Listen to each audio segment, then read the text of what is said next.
I got a job on a dude ranch in Jackson Hole, Wyoming, and I'm gonna be bringing you along and showing you what it's actually like, not just romanticizing all of it.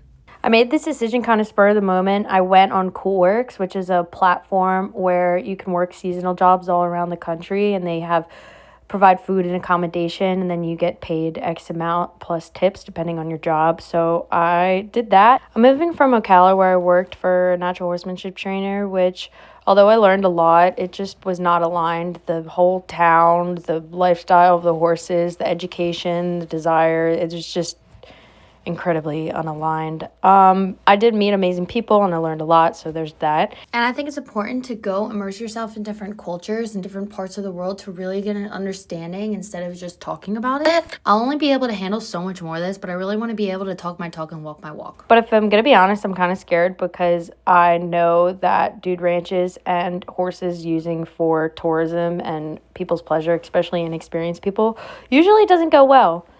This is me just holding my scar. Sometimes I need deep pressure on planes. And, oh yeah, this is a book I'm reading, Carolyn Resnick. It's a memoir. Love it. I am very concerned about going and working on a dude ranch, but some of the things that actually drew me out here, especially after being in Ocala, is that the horses live species-appropriate lives most of the year. They live in natural herds, and they live on the mountains freely. That's a really important factor in horses, but I also have a nuanced understanding of how these businesses work, and the horses need to come in, and they're really young. They're like 2 years old, and they need them to get them out and going and working. But the downside of this is any horse that young is not safe and has not been taught everything. So there's huge risk going out, but there's also some benefit in the horse just going out and being a horse and just learning how to do things. But it's inherently dangerous as well. But some people, like, there's just not the time and not the money. And although I don't agree with it, I think it's important that I experience something like this. But then, it's justified with the Western culture and the hats and riding bucking horses when it's really just a horse and a pain and fear response.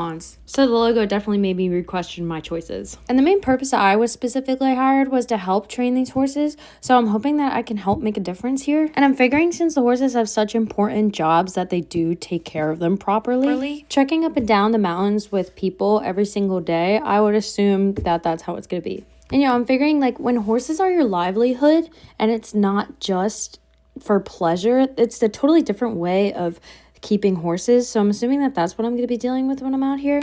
I'm so excited to be in nature, for the air, the mountains, to work with a bunch of Wranglers my age, to meet people from all over the world. My mentor always says too, look, listen, and learn before you speak, because I have so much to learn and I really don't have experience in trekking and packing out and this type of horse culture and even Western riding. So I do have a lot to learn. I'll take you guys along. Wish me luck.